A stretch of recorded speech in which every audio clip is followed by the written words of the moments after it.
I was about to order lunch for my factory workers when I found out the restaurant owner had kicked me out of the group chat. I didn't make a fuss. I just moved the whole order to the place next door. The owner was completely blindsided. She posted a pic of a brand new car on WeChat Moments captioned, "Thanks to our new client for the support." Finally cleared out all those small, annoying little orders.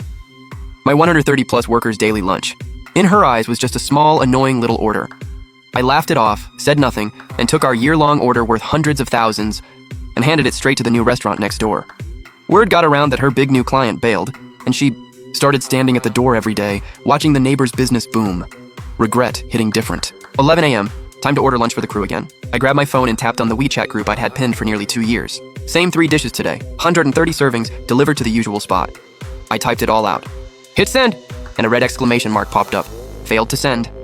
Below it, in small gray text, "You have been removed from the group by the admin." A few shift supervisors poked their heads in, grinning. "Hey, Manager Lin, what's for lunch today? The guys are starving. Hurry up." I nodded and told them to go round up the workers to wash up and get ready. Once they left, I picked up my phone again. I didn't try to rejoin the group. I went straight to Lu Xin's profile, that woman's avatar, all smiles. Background still her Jixiang restaurant sign, gold and shiny. "Lu Xin, what's your deal?" Another red exclamation mark. I'd been blocked. My chest felt like an invisible hand had lightly squeezed it. Not painful, just cold. I closed the chat and opened her moments. Her latest post was from 10 minutes ago. "Thanks to our new client for the support. Finally cleared out all those small, annoying little orders." The comment section under Lu Xin's post was going off. "Congrats, Sister Lu, new car? Sister Lu's making it rain. Who's the big spender? Keep it secret. Either way, way better than those uniform factory people. Always nitpicking over a few bucks on the meal budget. So exhausting." Every single word was like a tiny needle poking right into the nerves I'd been running on overdrive just to keep the factory going. 2 years of working together. 130 plus workers. A rock-solid daily lunch order, and she just casually trashed it like that. I clearly remember 2 years ago when Jixiang restaurant had just opened. Business was dead. Cobwebs out front. I felt for her, a woman starting a business on her own. So I gave her the entire factory's lunch order. That steady, large order is what helped her get a foothold on this restaurant street. And now, our factory's order had become the small, annoying orders she needed to cut loose. Anger wasn't going to fix anything. Right now, the only thing that mattered was feeding 130 people. I got up and walked to the window. Jixiang restaurant sign was still hard to miss, and right next to it, a brand new place. Small storefront, simple sign that read Chengxin Restaurant. I didn't call Lu Xin to demand an explanation. That would have been pointless. I just calmly walked out of the office. A grown adult has too much self-respect to waste even a single word after being betrayed. I pushed open the door to Chengxin Restaurant. A clean smell of home-cooked food hit me right away. Small place, maybe 7 or 8 tables. A man around 40 was wiping down a table with a rag.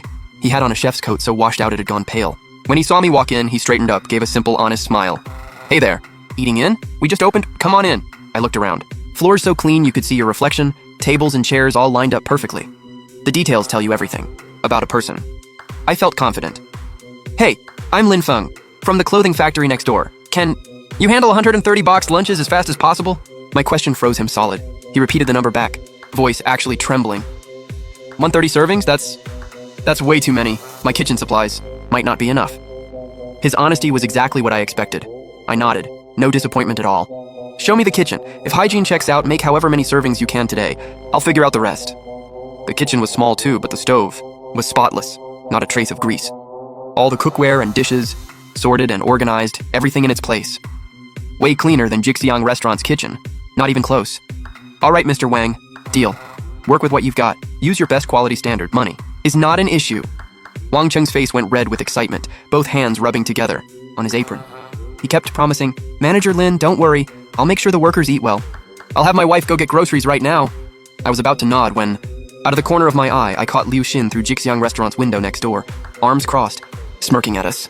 The corner of her mouth curled into a condescending grin. I could basically read her lips. She turned to a server inside and sneered, voice low, but I read every word clear as day. "See, without me, they're stuck eating street food." I looked away, completely unbothered. I wrapped up the details with Wang Cheng and told him to get it to the factory ASAP. Back in my office, I shot a message to the shift supervisors. "Lunch is running a little late today, but I promise it'll be worth it." Outside, Lu Xin's place was still dead quiet, while Chengxin Restaurant next door was already buzzing with energy. Wang Cheng and his wife worked faster than I could have imagined.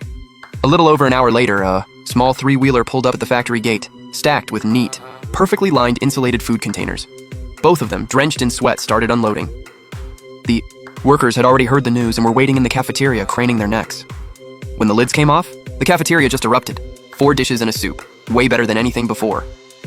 Oh man, that braised pork is glazed to perfection and melts in your mouth. This is exactly my thing. Whoa, tomato. An egg made with actual farm eggs, sauteed greens, and mapo tofu? Wait, the soup is spare rib and corn? No way, this is too good. For real! Where did Manager Lin find this hidden gem? The compliments just kept coming, one after another. The satisfaction on their faces was the best validation of the call I made today. One of the veteran workers came over and asked, Manager Lin, how come you suddenly switched? Did things go sideways with Jixiang? They landed a big, new client. Don't want our little orders anymore, so we're trying something new. After lunch, I grabbed my phone and snapped a close-up of the spread. Colorful, balanced, generous portions. I posted it on Moments with no one blocked out. New partner, new beginning. Our workers' satisfaction always comes first. After posting, I locked my screen and got back to the afternoon's work. My phone buzzed almost immediately.